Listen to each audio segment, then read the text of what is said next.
Good morning, guys. My name is Captain Mike, and this is Trimaran Free Spirit. I am fixing up this 50-foot long boat. She's 24 feet wide. She's an absolute beast. But what I haven't talked about yet is our power and our electrical system and how we have electricity on this boat. I'm using all these power tools here, and since we live on a mooring, we can't plug in. So how do we make electricity?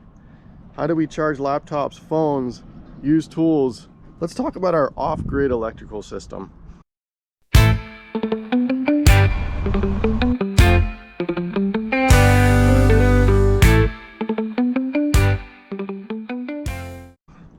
Well, first we have to gather energy. So like a lot of sailboats, we have solar. So on top of our roof here, we've got 2 solar panels.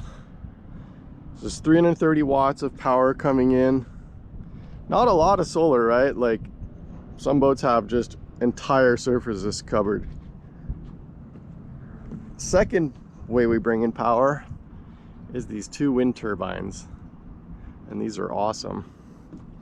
We got one on the starboard side, and then we've got one here on port. They're currently not turning because it's morning and it's super light wind. But it's coming up. There's some ripples out there. It was flat about a half hour ago. Super glassy. 400 watts each power coming in on those.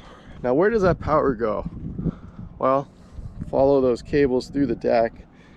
They all go back into the workshop. So let's go down there and take a look.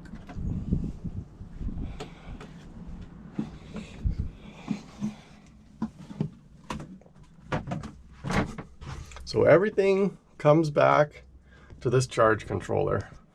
This is a solar charge controller. This is kind of like the brain to the whole system. It tells how much to put into the batteries, sometimes how much is coming out. So this is where you control everything, right? You don't want to overcharge your batteries. This is the brain. One of them brings power to the cranking battery, the starter battery, right? So this is the access to the diesel engine here, the engine room. And right as you enter here on the starboard side, we've got our battery bank. So we've got 4 house batteries. Those are the blue ones. So those power all the 12 volt, like the lights and everything that's 12 volt. All the instruments, all the little stuff. Now the black battery right here, that's our starting battery, our cranking battery. That's for the engine. So that's separated out. So all my power is right here and really easy to access.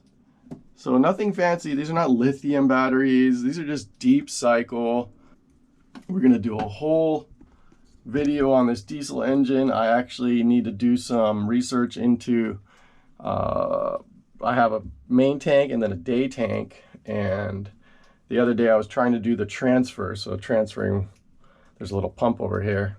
And I couldn't really tell whether it was working, so I have to do some troubleshooting, and it may actually be working. I just couldn't hear it or see it raise at all, so I just have to do a little detective work there, but I'm sure it'll be easy to figure out. There's one more aspect to this whole power plan, and that's this inverter. This is a DC to AC power inverter. Now what does this do? Well, we have one outlet that provides 120 power for regular tools, anything regular you want to plug in. You can't plug in a 12 volt like a blender or some other appliance. Now this creates that 120 power. You can see there's a power strip coming out of it. And so this is for regular household stuff, not 12 volt boat stuff. Now we have one outlet in the boat, which is something I want to expand because the outlet is in the kitchen and it's just not good for charging laptops and stuff. You end up charging your laptop on the stove and it's just not convenient. So let's go down in the main hall. And there it is. Yeah, see, I'm charging my tool battery by the stove, which is not really that cool. So there's my 120 outlet. This is a regular household outlet, just like in your house. And that's coming out of the inverter, and this is the control panel for that inverter. You can turn it on and off right here. You can see my neighbor, I don't know if that shows up. My neighbor, his is way higher up, his turbine. And I think it's kind of a lighter one, and that thing turns all the time. So again, control panel for the 120. I want to bring that 120 somewhere over here, maybe further down. There is a better spot for that, maybe down here in the cabinet. I just got to run that Romex cable back here and just put it in a box. Not that hard. Everything else in here is 12 volt, like these lights, these sconces I put in, these are 12 volt. So these all run off of the house batteries, straight. Not no need to go through the inverter, is what I'm saying. Check out these cool plans here. These are the drawings for Free Spirit.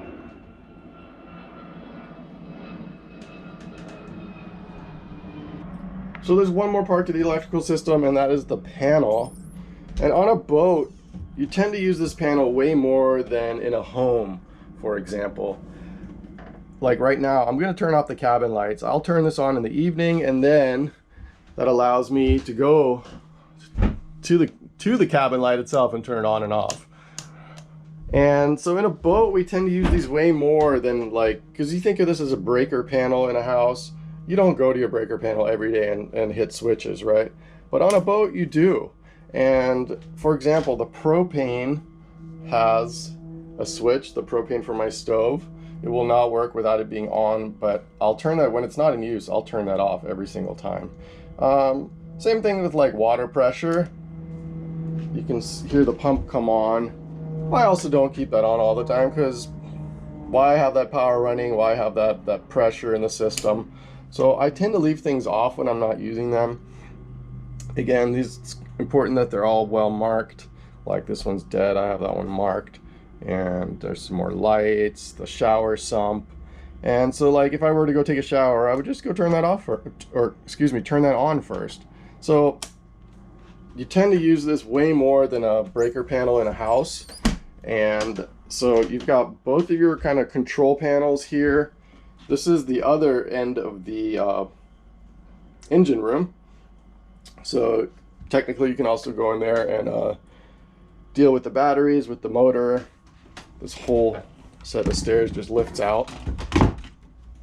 Speaking of wiring, this is a little janky here. I have this wiring in this corner, but there's even a cutout in these stairs. So it all works. And oh, one more thing back here. This is the main shutoff for power. So when I leave the boat, I will turn that to off. And right now it's on. So another way to, well, let's get that wire out of there. Another way to shut everything off with one switch. So again, 400 watts each in these wind turbines. 330 on the roof here. And I have plenty of power to run all my tools, charge computers. Cooking is with propane, but you know, it needs the electricity to start. That probably saves me a lot, is that I have propane cooking. But plenty of power for everything I run. Jigsaws, sanders, all kinds of plug-in tools. So really cool. Not this big expensive lithium system, not a huge solar array, but it works for this boat. And of course we can always expand, we can always get more panels. I doubt I would get more of these, but there's definitely room here for solar, even though I really like being able to walk on all of this and lounge. So maybe I would fit one more in the middle there. So that would be a great spot to add another panel. We've got Hawaiian Airlines.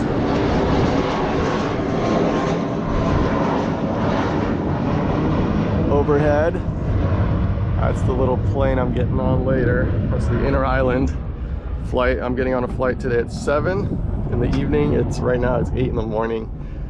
I am still working on this bow arrangement, the bow lines.